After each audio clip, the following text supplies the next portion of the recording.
So, all models are limited in very important ways. And so ultimately, I don't think it is possible to capture everything in a formal model, and I don't think you should try. But I do think that you can pick out a few kind of, the models can be quite useful in kind of... Yeah, I just mean to give the listeners like a framework for like how can we categorize and think through the progress in this area, so that when we start giving mileposts, we can understand. Exactly, yeah. So a framework which I find pretty illuminating is to think about the inputs to AI development and then how quickly those inputs are changing and increasing. And so if you want to develop an AI system, there's broadly speaking 3 inputs that you make use of.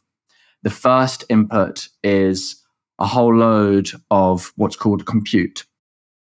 Now, what that refers to are calculations that are done by a computer system. And so for today's AI systems like GPT-4, the way that they are developed is you have a kind of huge number of computers doing a huge number of calculations. And that's essentially the AI system kind of going through the experience of seeing and reading basically the whole internet, digesting, churning through that information and extracting, kind of learning from that information. But, the internet's very big, and the AI system, when it's kind of reading each word on the internet, it does a lot of calculations to process that word. And in the same way that when the human brain reads a word, there are a lot of calculations happening in our brain as we try and understand what does that word actually mean. The same for the AI system. And so for the AI system to kind of read so much of the internet and learn from it just takes a huge, huge number of calculations that have to be done on real world computers. And there are just kind of large buildings just kind of stacked with these computers that are kind of churning away for months in order to develop a system like GPT-4. That's the first, what I'm calling the first input to developing AI, is these computers that you need in order to develop a system. The second input is called the algorithm. That is, you have to write in code some kind of rule for how does the AI system read the word that it's just being offered up on the internet, from the internet, and how does it process that word in kind of the AI's brain, essentially. And then how, as it reads the internet, how is it learning from what it's reading? So you can, again, analogize it to human learning, where when a human listens to a teacher or reads a book, not only do they process the words within their brain, but their brain is also kind of being tweaked by what they're reading. And that's how they learn and they retain knowledge. And there is a kind of analogous process when GPT-4 is being developed, whereby it's kind of reading the internet, and then as it's reading, its brain, the connections by which it processes each word are being tweaked with each word it reads in order to kind of learn from what it's reading. And so that process by which, those instructions by which those words are read and those tweaks happen in the kind of the AI's brain that allow it to learn, that's the algorithm by which that you also need in order to develop an AI system. So you've got this large number of computers, that's the compute. Then you've got the algorithm, which is the kind of the instructions you give those computers for how should they process the words, how should the AI system learn from the stuff it's reading. And then the third thing you need, I've already been describing it, it's data. You need to feed some information into these massive computers so that the AI system has something that it can learn from. And for recent systems, that information has overwhelmingly been scraped from the internet and just been readily available and fairly cheap for the AI developers to acquire. So you've got those kind of 3 inputs. You've got kind of a huge number of computers.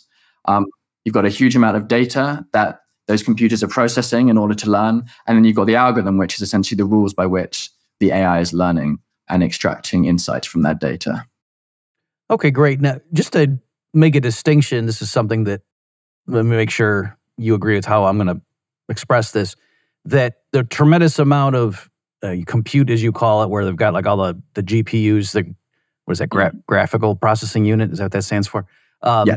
These things that can, in parallel, engage in really fast computations. That's exactly the kind of system you need to crank through these things.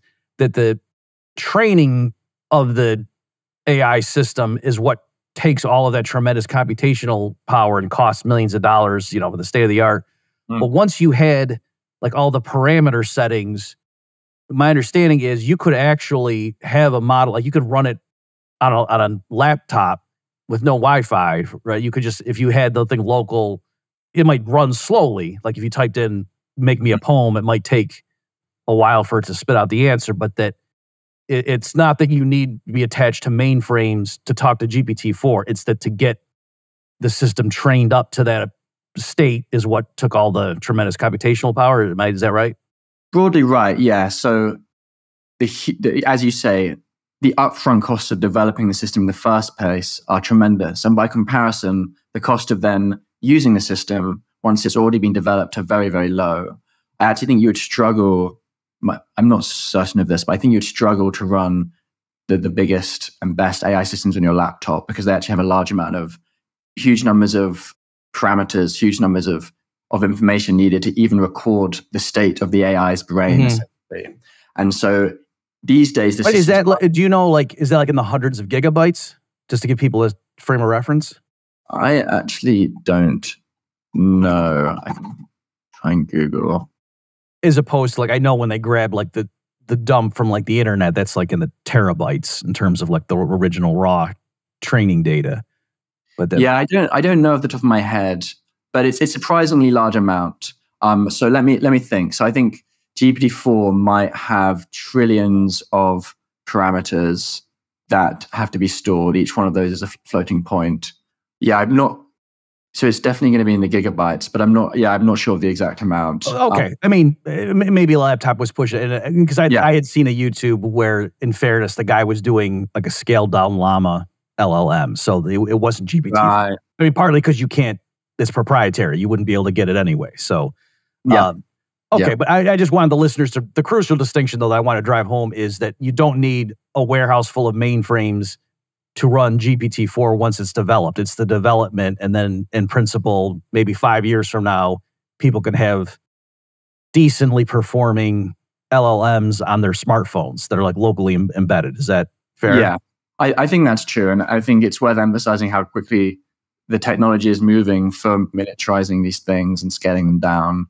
There are kind of new techniques for having a model that almost has as good performance or has as good performance in the applications you care about with much less memory and much less computational oomph needed. And also kind of year on year, the amount of compute needed to even the initial system. So there's one question, which is once you have a system, can you make it more efficient? But also in the background, our techniques for training the system in the first place are getting much better. So probably in a few years, if you wanted to train a system like GPT-4, then you'd be able to train it with a lot less compute. And you would then be able to run it immediately with a lot less compute. So even if today you can't run GPT-4 on your laptop, that's by no means guaranteed to remain the case, in 10 years' time. Okay. And so again, there's like multiple fronts where improvement is possible. Like, is this a true statement? Even if the basic theory of what they're doing stopped improving tomorrow, just the fact that presumably we're still going to make advances in having computers that have more RAM and more processing speed and So even that would improve the performance of these large language models. Okay, so having said all that, do you have any thoughts just like as to what you think the evolution of these is going to look like? Again, with whatever caveats you want to give, whatever time frame you want to say. But so I think that the last 4 years have been a period where the progress has been particularly fast. And what I often say is that if you haven't done so, really, really informative to compare the state-of-the-art system that was developed in 2023 with the state-of-the-art system that was developed 4 years earlier in 2019.